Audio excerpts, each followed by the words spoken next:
Sir मेरी उम्र sir 70 वर्ष है। मैं विगत 2 वर्षों से वर्ष 2022 से कैंसर पेशेंट हूँ सर। मेरा विनम्र निवेदन है, इसमें कोई फिक्स डेट माननीय न्यायालय अगर देते हैं तो मैं अटकाल अपने तो जीवन काल में इस प्रकरण के सर निराकरण को सर देखना चाहता हूँ अपने जीवन काल में। 2022 से मैं कैंसर सर्वाइवर हूँ सर। भाई और मैं 70 साल मेरी मैं ये कह रहा हूँ चंचोरिया साहब, आप तो जी। पुस्तक वगैरह लिख रहे थे, क्या आजकल लिख रहे हो कि नहीं बंद कर दी? लिख रहे हैं सर, क्लैट वगैरह की लिख रहा हूँ सर। क्लैट पे? अच्छा। नहीं, जी मैं तो सर। अभी आज सुनने को एडमिशन पे तैयार हूँ, क्योंकि आपका सर सूट है कि वसीयतनामा के आधार पर वादग्रस्त संपत्ति का मालिक घोषित किया जाए। सर ये सर कैसे? सर माननीय न्यायालय ने सर अपने जीवन काल में सर पहला ऐसा केस देखा होगा सर, हाँ। जिसमें अधीनस्थ न्यायालय और सर प्रथम विचारणीय न्यायालय वसीयत को तो सर स्वीकार कर रहे हैं, वसीयत को स्वीकार कर रहे हैं, उसके अनुप्रमाणक साक्षी को स्वीकार कर रहे हैं सर। इसके बाद में बोलते हैं कि ये संपत्ति जो है वसीयतकर्ता के पास कहां से आई। तो हमने कहा वसीयतकर्ता के पास रजिस्टर्ड विक्रय पत्र के द्वारा आई है, और रजिस्टर्ड विक्रय पत्र से प्रमाणित हुआ है। प्रतिवादीगण ने भी स्वीकार किया है कि रजिस्टर्ड विक्रय पत्र है। वसीयतनामे को भी प्रतिवादीगण ने स्वीकार किया है। माननीय न्यायालय ने सिर्फ इस आधार पर कि वसीयतकर्ता के संतानों को पक्षकार नहीं बनाया गया है, तो उन्हें चुनौती देने का अधिकार नहीं था, इसलिए से हमारी वसीयत को मान्य नहीं किया। यद्यपि उन्होंने कहा है कि अनुप्रमाणित साक्षी ने इस बात को प्रमाणित किया है कि वसीयत विधिवत प्रमाणित हुई है, लेकिन चूंकि इन्होंने संतानों को पक्षकार नहीं बनाया है, इसलिए इनकी वसीयत प्रमाणित नहीं होती। और सर दूसरी फाइंडिंग माननीय फर्स्ट अपीलेट कोर्ट ने सर ये दी है कि रजिस्टर्ड विक्रय पत्र है, लेकिन रजिस्टर्ड विक्रय पत्र के आधार पर नामांतरण नहीं कराया। अगर नामांतरण नहीं कराया है तो ऐसी स्थिति में इनका स्वत्व नहीं माना जा सकता।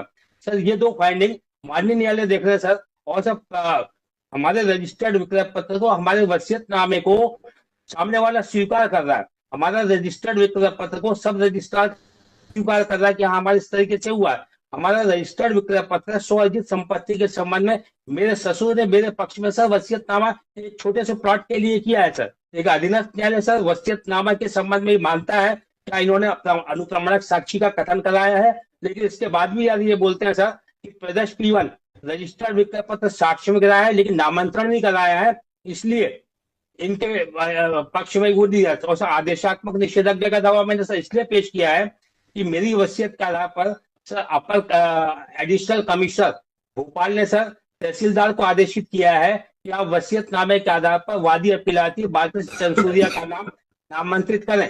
लेकिन सर 2016 के आदेश के बाद भी आज तारीख तक तहसीलदार ने उस आदेश का कंप्लायंस नहीं किया है। इसलिए मैंने सर घोषणा के लिए लगाया है कि तहसीलदार को आदेशित किया जाए कि वो एडिशनल कमिश्नर के आदेश का पालन करते हुए मेरा नामांतरण करें सर।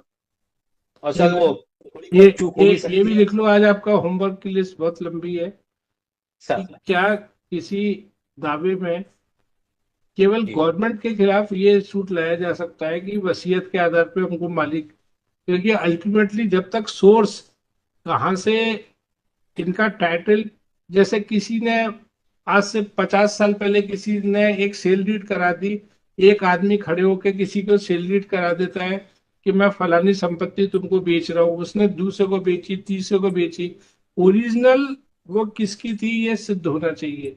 अगर ऐसा जी सर। सिद्ध नहीं होता तो क्या होगा? क्या ऐसा कोई डिक्लेरेशन?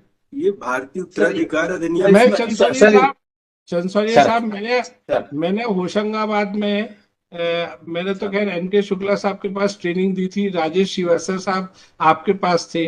मैं एक बात जी जानता सर। हूँ कि आपके उस जमाने के मैंने बहुत सारे ऑर्डर पढ़े, आप लेफ्ट और राइट सर खारिज करते थे, हालांकि उसका इससे कोई मतलब नहीं है। मेरा सर मतलब है, सर आपने कभी भी अनऑफिशियल बात होती थी एक ही कहते थे कि विजन बड़ा क्लियर रखो। और मेरे पास शायद अभी भी मेरे पुराने उसमें आपके सिविल के जजमेंट की होशंगाबाद की कॉपी पड़ी होंगी। हमको सर सर वो सर है ना, केवल मामला आपका पूरा यहाँ अटका है। और आप भी इस बात से इनकार नहीं करोगे कि जिसने पहले जहां से ये शुरू हुआ, कि जैसे किसी ने सर किसी को बेचा, फिर किसी ने वैसे, उनका टाइटल का आपको अपने टाइटल के पहले उनका टाइटल क्लियर करना पड़ेगा। उसके लिए जो भी आपको एविडेंस बुलानी पड़े, रिकॉर्ड बुलाना पड़े, पार्टी बुलानी पड़े, वो सब करना पड़ेगा। माननीय महोदय, बड़ा विनम्र निवेदन है इसमें सर और रजिस्टर्ड सुनिए विक्रेता। सुनिए, मैं तो और तो कुछ नहीं कह सकता, क्योंकि मेरे मन में मतलब एक आपके प्रति रिगार्ड भी है, और मुझे मालूम है कि आप सिविल के उस्ताद आदमी हो, है ना। सर तो नहीं, नहीं मैं नहीं सर। यही कह सकता हूं कि आप इस पर थोड़ा देख लें, और क्या क्या विकल्प है। और मतलब अभी तो प्राइमा फेसी अपन इसे एडजन करे दे रहे हैं, नेक्स्ट वीक के लिए एडजन करे दे रहे हैं। आप उस पर पूरा, सर जहां तक मैंने इसको समझा है कि जिस आदमी से, देखिए होता क्या है, मैं आपको एक उदाहरण बताऊं टू बी वेरी फेयर। अभी यहाँ पे एक हाईकोर्ट जज साहब है, सिटिंग हाईकोर्ट जज साहब है फ्रॉम बारकोटा। वो जब इंदौर में वकालत करते थे, तो उनके ससुर साहब ने सर जज साहब के वाइफ को एक प्रॉपर्टी गिफ्ट करी। वो बहुत बड़े आदमी है, ससुर साहब भी सर हाईकोर्ट जज रहे, गवर्नर साहब रहे। अब नेचुरली सर जैसा होता है ना कि वो कभी जाते नहीं है भाई, इंदौर में प्लॉट पड़ा है, सडनली वो मतलब किसी के, मैं ये नहीं कह रहा कि आपका केस वैसा है, किसी की उस पर नजर पड़ी, किसी ने किसी को एक कुछ फर्जी कागज बनाए, उनके आधार कार्ड नंबर वंबर वही कोई भी खड़ा, कुछ भी एड्रेस, और यू विड नॉट बिलीव 6 महीने के अंदर वो प्रॉपर्टी 1.5 महीने के अंदर बिक गई। अल्टीमेटली इसी सर बीच में उनको पता चला, उन्होंने क्रिमिनल प्रोसिक्यूशन किया, मतलब एफआईआर की।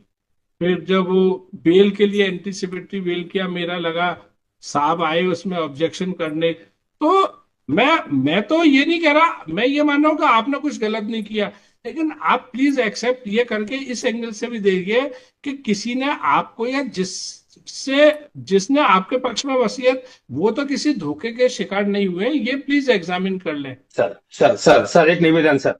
सर जो मेरा रजिस्टर्ड विक्रय पत्र है, उसमें लिखा है कि हमने जिससे क्रय की है, उससे इस रजिस्टर्ड विक्रय पत्र के द्वारा चैनल कॉर्नोलाइजर से क्रय की है, और इनको विक्रय करने की अनुमति गवर्नमेंट ने दी है। मैंने सब कागजात लगाए सर। रजिस्टर्ड विक्रय पत्र हमारा है, और रजिस्टर्ड विक्रय पत्र से हमने जिससे क्रय किया है, उसका भी रजिस्टर्ड विक्रय पत्र है सर। चंसोरिया साहब, हमारा आपको अगर याद हो, एक वन ऑफ द राष्ट्रपति थे, उनका उज्जैन से उनका ड्राइविंग लाइसेंस जारी हुआ था, मालूम है ना। अपने यहाँ ये जो जी विभिन्न डिपार्टमेंट के लोग हैं, मोस्ट कहने को वो ग्रेजुएट हैं, मोस्ट अनपढ़ हैं। आप चाहो तो ऑनरेबल ट्रम्प साहब का यहाँ से लाइसेंस बनवा लो, जबलपुर से। बस आपको जाना, भैया बना दे, ट्रम्प के ड्राइविंग लाइसेंस बना दे, वो कुछ नहीं पूछेंगे। तो हमको गवर्नमेंट रिकॉर्ड की, हमको उनको सम्मान देना है, but with A pinch of salt. ऐसे मतलब मालूम नहीं क्यों मुझे तो ऐसा लग रहा है, मतलब मुझे बिलीव ही नहीं हो रहा कि चंसोरिया साहब की फैमिली, चंसोरिया साहब के रहते क्या किसी धोखे का शिकार हो सकती है। पॉसिबल है, सर मतलब क्योंकि सर इसमें धोखा वही खाते हैं जो ज्यादा विश्वास करते हैं। तो इसलिए आप इसको एग्जामिन कर लें, और सर उसके बाद अपन। सर एक मेरा हाँ, सर एक सर निवेदन सुन ले सर, सिर्फ एक सर। हाँ, सर मेरे ससुर ने सर वर्ष 1994 में रजिस्टर्ड विक्रय पत्र द्वारा वो प्लॉट क्रय किया है, और जिससे क्रय किया है उसका भी ये उल्लेख है कि उसने 1976 में जनरल कॉर्नलाइजर से क्रय किया था। सर ये दोनों चीजें हैं, और 1976 के बाद से लगातार सर इन्होंने बेचा, और इसके बाद हमारे ससुर साहब का हो गया सर। और लेकिन अधीनस्थ न्यायालय ने सर इस बात को मानने में, माननीय न्यायालय देख लें सर, अधीनस्थ न्यायालय ने बोला। नहीं चंसोरिया साहब, मैं अपन अगली बारी देखेंगे। मैं अगेन जो आप ये जो कह रहे हैं ना, हमको इसमें जो लॉ की जो थ्योरी जैसा मैंने समझा है, हमको काफी पीछे तक जाना पड़ेगा। जैसे कि विवाद है कि साहब गंगा कहाँ से, ये नर्मदा जबलपुर की कहाँ से निकली है। कोई कहेगा मंडला, हमको चलते जाना नदी पे, पूछे वहां जाके बताना है कहाँ से निकली है भाई नर्मदा। भागीरथ भागीरथ अमरकंटक से। सर। अमरकंटक से कहते हैं कि बहुत छोटी है, एक छोटा बच्चा भी जंप कर जाए, वहां इनिशियल जो धारा शुरू है। जी हाँ, गंगोत्री में सर। एक करप्शन के केस में ऐसा ही हुआ कि जब करप्शन के केस में कोई छापा मारती है, तो वो दुनिया भर के रिश्तेदारों का बता देती है कि साहब हमने फलाने से उधार लिया, ढिकाने से उधार लिया। इंदौर में जब मैं था, मेरी कोर्ट में एक करप्शन में एक किसी बड़े आदमी का केस फंसा, वो बहुत बड़े आदमी थे, उनके दामाद, उनके मतलब दामाद का। अब वो बड़े आदमी ने एक पुलिस को एक वहां पे नहीं कुछ हो पाया, तो उन्होंने वो ग्वालियर केस ट्रांसफर करा लिया। ग्वालियर पुलिस ने बस ये कहा कि वो साहब फलाने बड़े आदमी ने एक बयान दिया है कि साहब उन्होंने उनको पैसे दिए, मामला खत्म। अब पूरे इंदौर में तो भूचाल आ गया, हर कोई कहेगा साहब हमारा ये लोकायुक्त का केस वहीं भेजा जाए।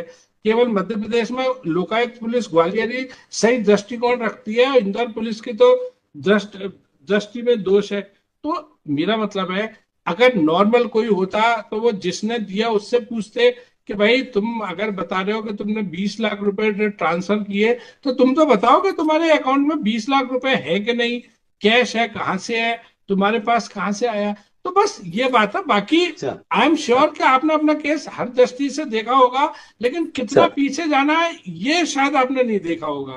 तो और सर मैं पीछे वो देख जाओ लूंगा आप, सर अगली बार, है ना? ठीक और है। अगली बार देखूंगा सर। मेरा एक बड़ा निवेदन होता सर, हाँ। सर इसमें सर कोई पास की फिक्स डेट दे दीजिए सर। अब कैंसर देखिए, की बीमारी से सर 2022 से जूझ रहा हूँ सर। मैं ये कह रहा हूँ, अब माननीय ऑलरेडी न्यायालय के आप समक्ष डिसएक्टिव हो जाऊं। देखिए 300 प्लस केस लगे हुए हैं, और आपको भी अगर माने नहीं है तो आपको कोई तैयारी का नेक्स्ट वीक लगा रहे हैं, जो भी 28 अप्रैल वाले सर वीक में, है ना? सर फिक्स डेट लगा दीजिए सर, बड़ी कृपा होगी सर। कोई फिक्स डेट सर।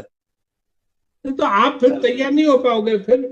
सर मैं बिल्कुल सर पूरी तरीके से तैयार हो जाऊंगा सर। तो 1 मई फुल लगा तैयार दो, सर, हाँ 1 मई लगा दो, एक सर। मई हाँ करेगा ठीक सर। है। माननीय न्यायालय का सर बहुत बहुत धन्यवाद सर। और सर वो हाई कोर्ट में कैसे बहस करते हैं वो ज्यादा मालूम नहीं है, इसलिए सर हो सकता है कि अगर कोई बात ऐसी हो गई हो तो माननीय न्यायालय मेरे को क्षमा करेंगे, क्योंकि लोअर जलसा, कोर्टों में तो सर बहस कर सकते जलसा हैं ये सर, तो लेकिन आप हाई कोर्ट में किसके। आपने एक बात बहुत बड़ी सीख दी थी। आपने बोला था एक बार कि लोग इस दीवार से उस दीवार जाना चाहते हैं, तो दीवार में सिर मारते रहते हैं, उनका सिर फट जाता है, सोल्यूशन नहीं निकलता। बोले सर दीवार सर खिड़की खोले, खिड़की खोले चले जाए। तो मुझे, मैं सर यही कह रहा हूं कि आप खुद इतने इसके मास्टर हो, आपने किताबें लिखी हैं, और मैं आपका उस सर समय, सर सर आप 85 बैच के थे, मैं 90 बैच का था, सर तो मैंने आपकी सर ब्रिलियंस देखी है, आपकी और एन के नहीं शुक्ला सर साहब की। सर ये आपका बड़कपन है सर जो वो बता रहे हैं सर। और ठीक है, सर ठीक। मैं इस केस का अच्छे स्टडी कर दूंगा। माननीय न्यायालय से एक और निवेदन है, माननीय न्यायालय सर इस फाइल को सर थोड़ा सा देख लेंगे सर। अब वकील साहब, मैं मैं नहीं सर। मैं जो है, पहले आप मुझे ये कन्विंस करो कि कैसे, सर क्योंकि गवर्नमेंट के खिलाफ वसीयत के आधार पर कभी कोई डिक्लेरेशन का पहली बार मुकदमा देख रहा हूँ। आप तैयारी करो, वसीयत देखते हैं। चलो, सर एक सर जो कंडोनेशन सर एक कंडोनेशन की एप्लीकेशन है, वो वो थोड़ा सा अलाउ फॉर्मल है। वो अलाउ कर दिए, अलाउ कर दिए। सर